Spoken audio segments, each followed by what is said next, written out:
Hello everybody, it's Wendy here from the Indigo Blue team. I'm going to make a card today, and I'm going to use a palette that I don't use very often, a selection of colours that are more on the pastel side that I normally use. So the paints that I've picked out today are Pistachio, Townhouse Teal and Rouge.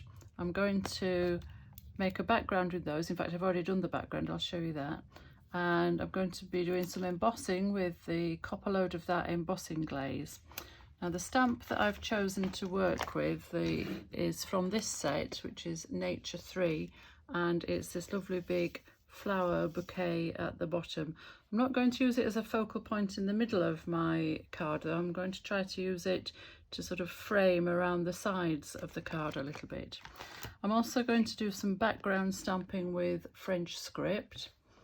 And then the sentiment that I'm going to use for my card is this Make-A-Wish from the Colour Me Dandelion set. So that's the plan. Let's see how we get on. So I'll just move those to one side. Now, I've already gone ahead and I've made the background because I needed this to be really dry.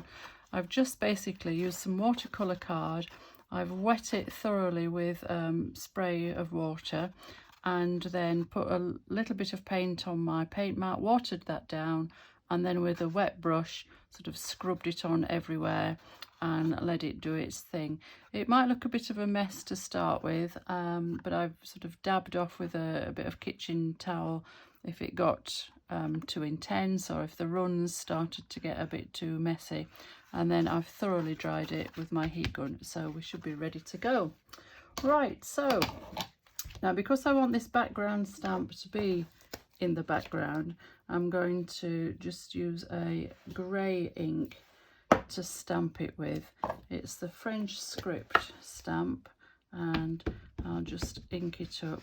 I'm not even sure I want first generation stamp, so I'll stamp off to one side on a bit of scrap paper, making sure I've got it the right way up, and then stamp around on here, maybe getting first, second and third generation before I re-ink. So let's get a good coverage of that.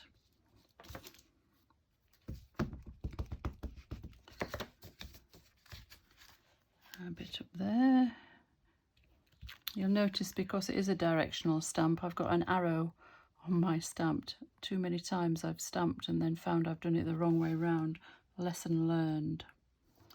And I think that's probably okay, maybe just a bit in these little corners. Okay, that's that one done. And I'll dry that off just to make sure that that's dry as well before we put any embossing powder on it.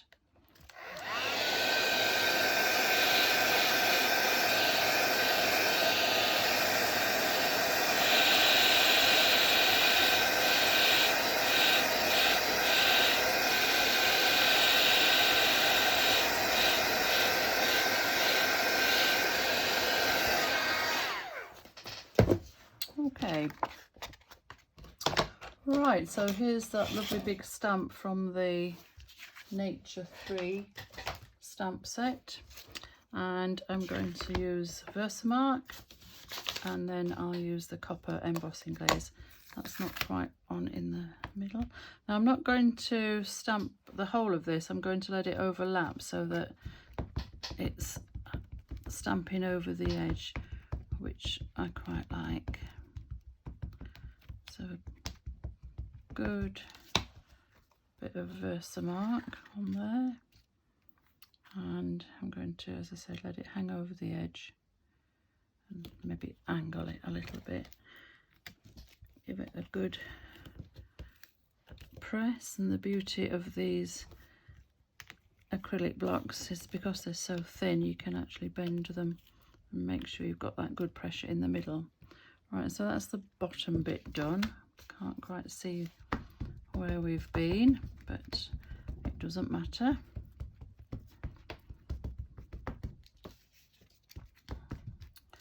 Right, so I'm going to come in from the side now. I know that I've sort of roughly done around here, so I want to come in up here now. Again, it's hanging off at the edges so that we get that frame effect.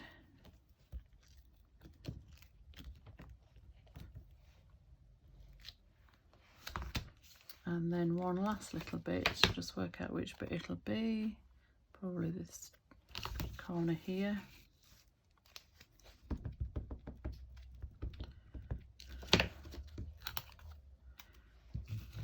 Just in that top right hand corner. I think I jumped it there, but maybe we'll get away with that. Okay, so let's just see what we've got. So embossing powder, sprinkle it on roughly where the Versamark went and give it a little dance.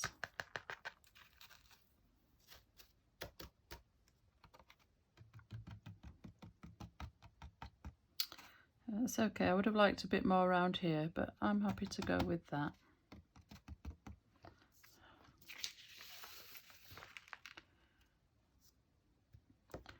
Let's put this away before it gets everywhere.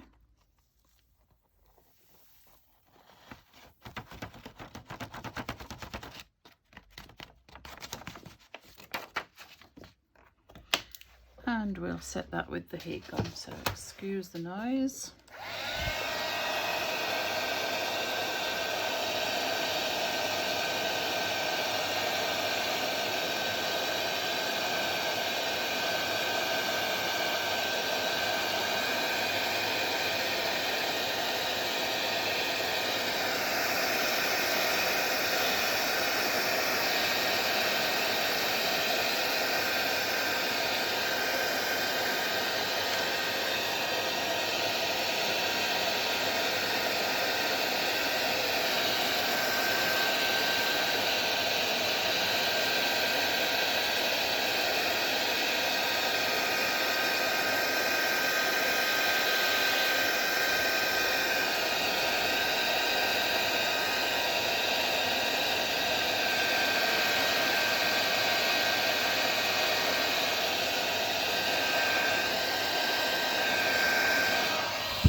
Caught all the embossing. I'll just hold it up to the light and make sure there's nothing that looks as though it's been missed.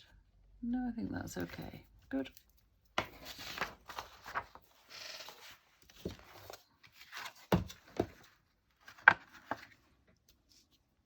Okay.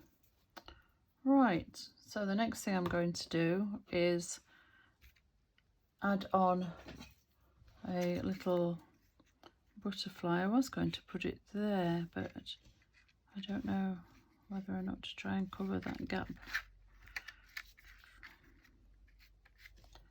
And then put a bit more central there. Right, well, I'll put the sentiment on first and then see what space we've got.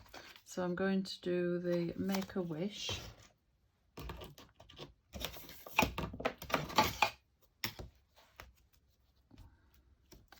And again, I'm going to do that with Versamark and then use the copper embossing powder.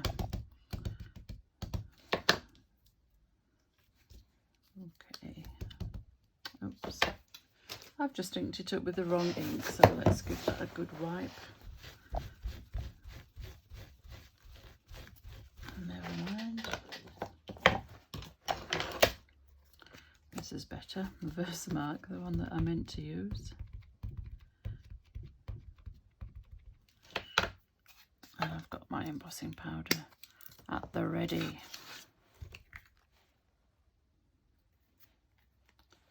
Again, making sure I've got this the right way around.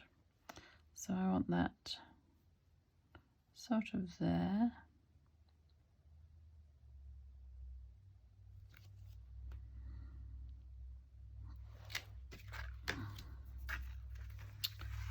I can can see I've got a little bit of the edge caught with the Versamark, so what I'll do is use a fine brush to just brush away what I don't want. Bring it back on camera, just make sure you can see it. Just get rid of the excess.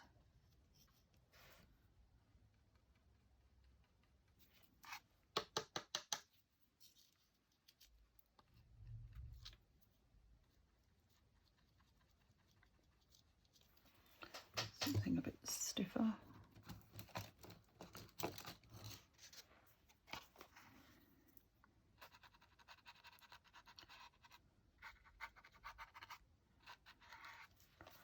Okay.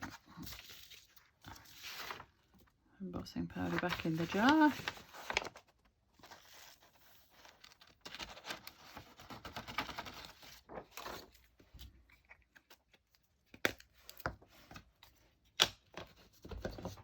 And heat set that.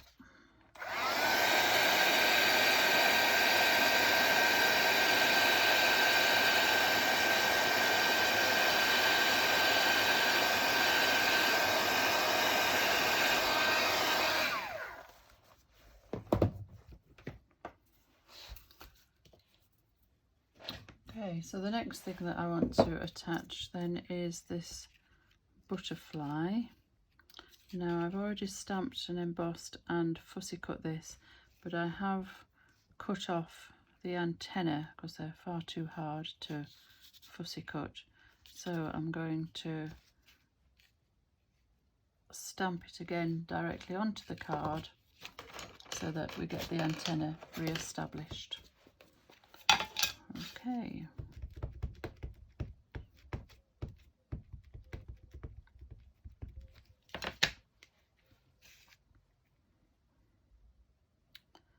We'll have that just there.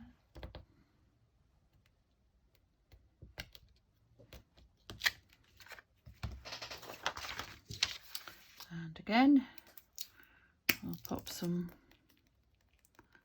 copper embossing powder on it.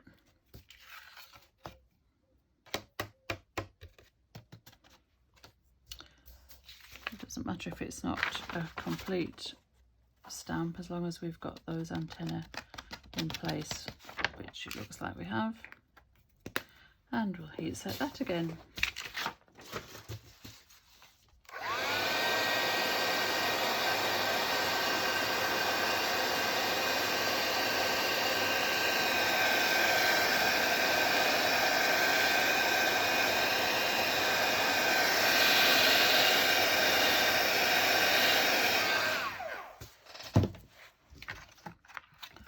Okay, now the one that I've already cut out I want to add some colour to, so I'm going to bring in my Luscious palette and I'm going to use, again thinking about the colours that we're already using here, I think this peacock and possibly some mermaid's tail would be quite good. The mermaid's tail is a duotone, so it's got the green but it's got that hint of gold in it as well, which I think will be quite nice. So I'm going to spray a bit of water in each of those to reconstitute them, and then mix them up so they get to a good consistency. And because we've embossed this, the lines will act as a resist and it should be fairly easy to colour in. So let's have a look. I'll do the outside bits in this lovely peacock blue.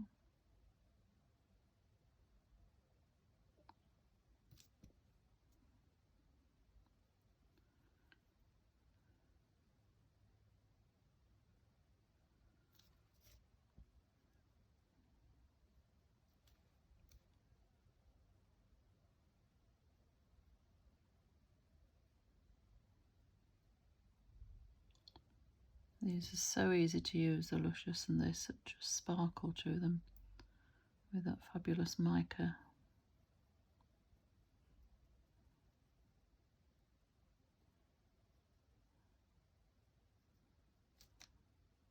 Okay, and then hopefully the mermaid's tail will blend into that quite nicely.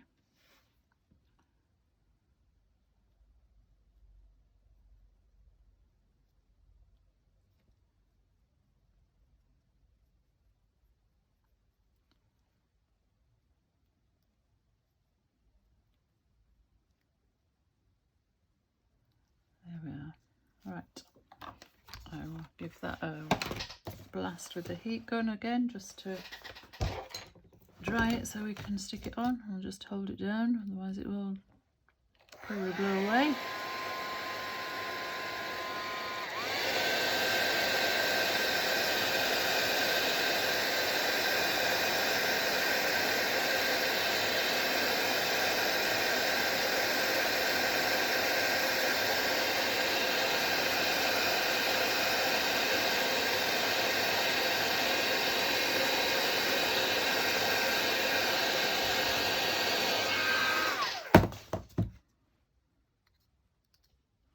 That's dry enough to work with, and I think I'm going to put some foam pads on there. Here we are.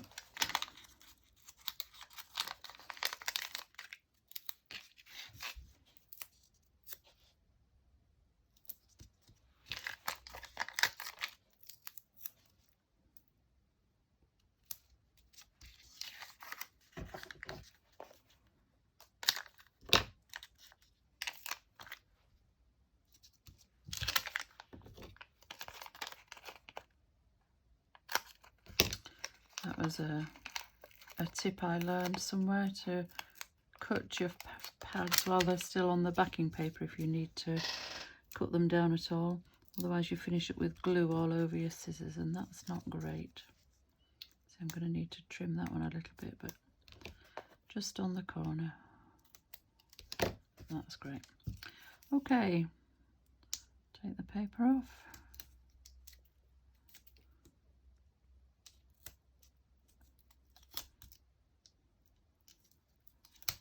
This drives me mad sometimes.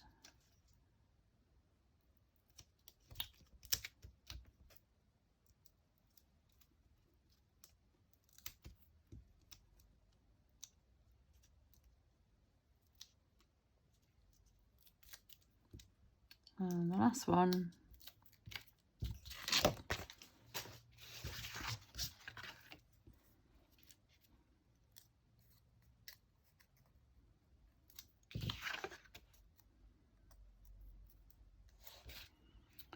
Right, that's going on there, just lining up with the printed one, stamped one underneath, so that we get those antennae back.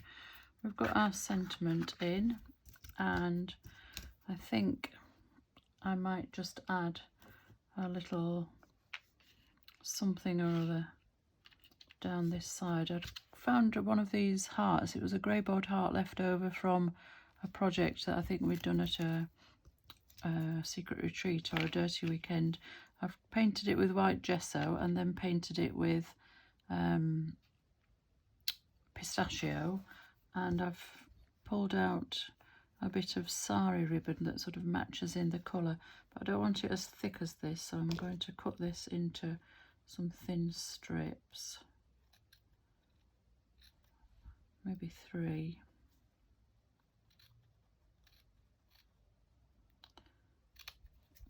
And then use some super thick slap it on to attach to the back of the button, the heart. Just a little blob on there, and put the ribbon in like so.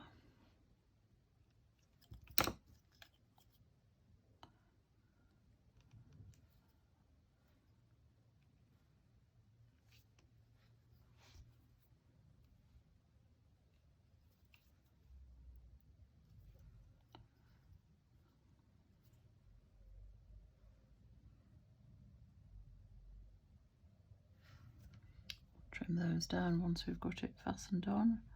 So a blob on the back, ready to stick it onto our card. And I think just there will go fine. Right. Don't want any of the ribbon showing out at the top.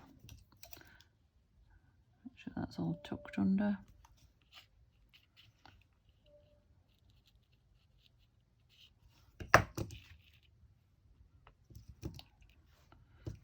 And at this side as well.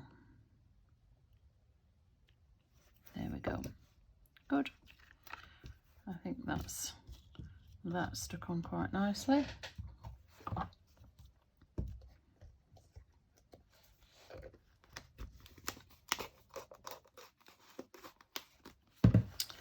And I think just finally I might come in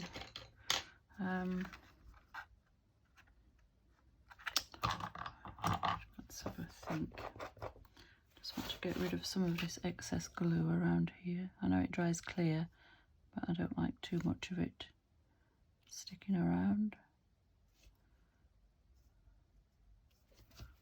Okay.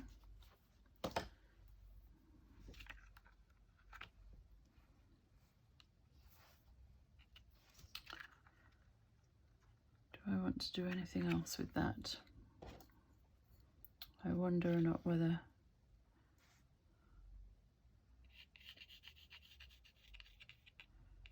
because we can see those marks, whether or not I actually just colour over those so that they look like they're meant to be there, just very faintly in the background.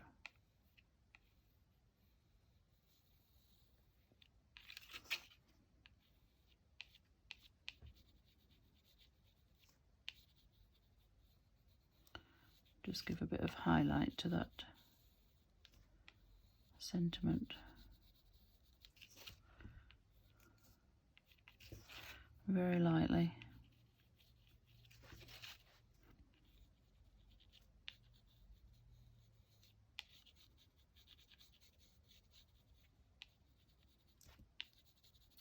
And not too perfectly, so that if it's not an absolute oval or whatever shape, it doesn't actually matter because it's not meant to look like anything in particular. Okay, so I think all I need to do now is to stick this on a card blank. I've already gone ahead and put my matte layer on some marbled card that I'd got kicking around that was the right sort of colourway. So I shall get some grab and go glue.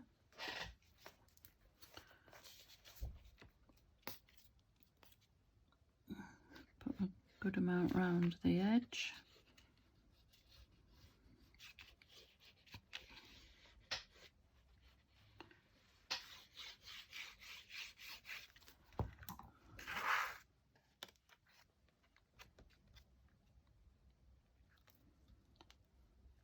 And with some kitchen roll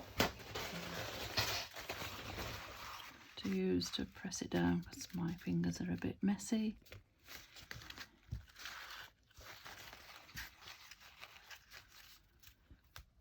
And I don't want to get all that paint that's on my fingers on this card.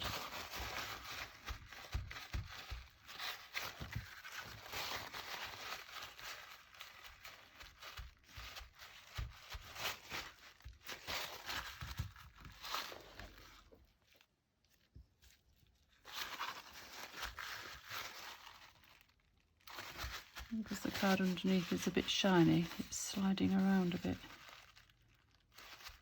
Sometimes that's a good thing, sometimes it's not such a good thing.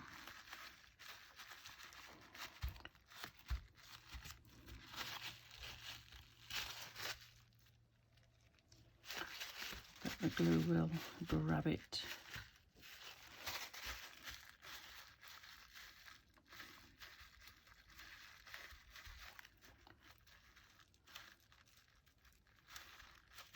Okay.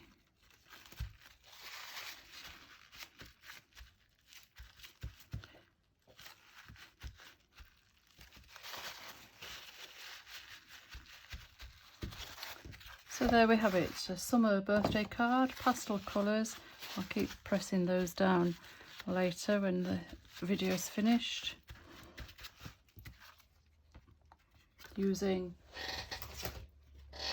Nature 3, this lovely flower bouquet, but trying to use it in a slightly different way. Hope you've enjoyed it. If you make anything with your indigo blue stash, don't forget to share on the I Love Indigo Blue Facebook page, and I'll see you again soon. Thanks for watching. Bye.